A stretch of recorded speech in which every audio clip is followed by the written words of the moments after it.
Right now, Tory Lanez. Ooh. They have new developments in his case right now going on. I'm glad you said that. He was recently stabbed 14 times. Yeah. And he survived it. Yes. What were your thoughts on what was going on? So let me use this opportunity to say this. Tory, I apologize for... I made a post because I was just so disgusted about what I heard. And I should know better. Because I done heard plenty of shit about me that ain't true. You feel me? I feel you. And I might have been harboring some issues with, like, you know, trauma, a little trauma and the fact that, you know, it's still some business that need to be worked out on that Say It record. Yeah. But I owe Tory Lanez an apology, and I'm gonna do it here publicly. Okay. Because I sort of jumped on the bandwagon of shame on him. Why did he do that? He got found guilty. Blah blah blah blah blah blah blah blah. I was not fully in my case. I was not understanding. You know, I was naive. I believe that you go through this due process and you go through the judicial system, and then you lay out your facts, and they. So I'm not going to speak on it for a second time prematurely, but I'm going to say this. If there was evidence that was suppressed, if there is any possibility that Tory Lanez did not do this, that man deserves a retrial. He deserves the opportunity to present, because we all kind of felt like something, and this isn't me, you know, because I don't have a personal issue with him or a personal issue with Meg. Yeah. I have an issue with any system that will allow somebody to suffer without having them have an opportunity to lay out all the facts. Period. Because just like we're seeing, you know, I thought, you know, oh my God, it's terrible. He had people locked in on the Diddy thing. He had people chained in the baby. You know, I'm believing all of the hype, right? Knowing that it could be some BS. But as we start to hear more and learn more, you're like, oh, well, okay, this was still terrible, but it wasn't as terrible as I thought it was, right?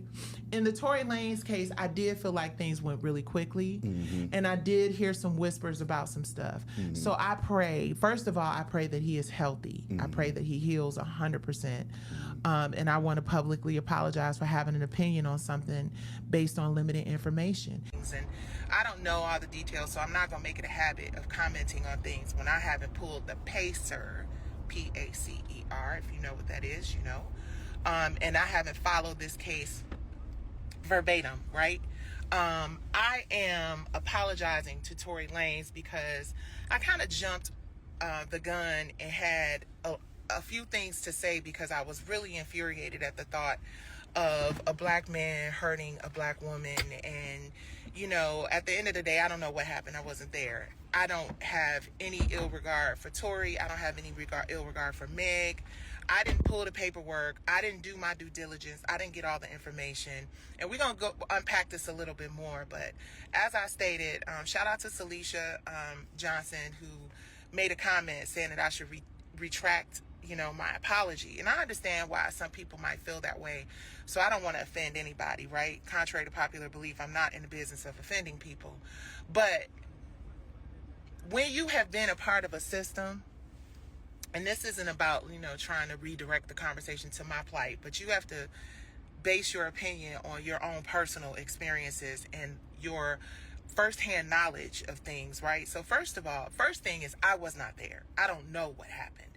I'm not calling anybody a liar. I'm not saying anybody was wrong because I don't have enough of the information to really formulate an opinion like I did a year or two ago, taking plaques off the wall. And, you know, it was a very dramatic response to something that I just didn't have enough information on, right?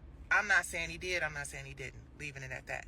What I am saying is for certain is that I understand the perspective of someone who is in a system where they feel like they weren't given an opportunity to fully argue their case, where they feel like they weren't in a situation where they could present all of their facts, where they feel like facts that they presented were redacted or taken out.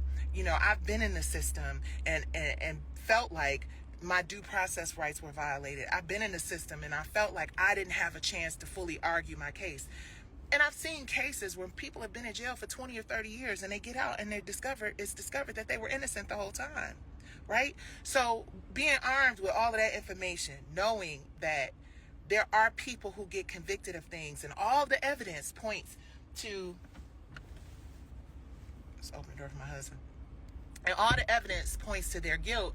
And then you later discover that there's new evidence that has come up. And that new evidence has now shown everybody that these people either, were convicted of something they did not do or weren't given a fair opportunity at a trial. So as someone who feels and believes that I didn't have my rights to due process, as someone who feels like I didn't, my evidence and my facts were not presented properly, who am I to sit back and be like, yeah, well, that only applies to me. It don't apply to Tory, or it don't apply to men that did 30 years and got discovered that he was innocent. It doesn't apply to a lot of black men who are serving time in jail, who haven't even been convicted, who don't even have the money for bail, right? So we can't, in one breath, say that the judicial system, is not always fair to black people. We can't in one breath say, these people did not experience due process. And then when someone who was actually there, none of us was there. Y'all wasn't there, I wasn't there, we wasn't there.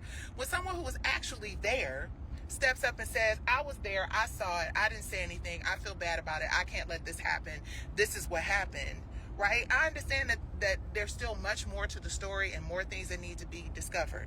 But I believe that process should happen. And that's what my conversation with Beehive was about. So all of y'all talking about I'm pro women getting abused and getting shot, that's ignorant, and obviously you don't know me.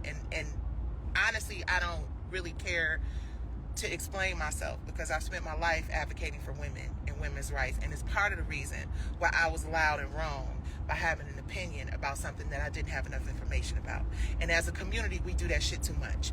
And I'm 55 in July, about to be 55. So I need to say to all of the people who have insults connected to their perspective, on my apology, that was for Tory Lanez, not you. I don't care. I want you to understand from the bottom of my soul and from the bottom of my heart, it doesn't matter. But for those people who really felt some type of way about me changing my perspective on this and really want to understand why I did it, this explanation is for y'all. Because I spoke before I had all the facts. And if there is any possibility that facts were omitted, that deserves to be explored. Because we understand as a community that a lot of times that happens. I'm not saying it happened here, I don't know. I'm smart enough to say this time I don't have an opinion, except if, and I know if it was a fifth, we'd all be drunk, but if there's any possibility that there was evidence that wasn't included, that evidence deserves to be presented. I stand with women. I stand against abuse. I stand against violence. I stand against gun violence. And I also stand against people not being able to present their evidence and lack of due process, okay?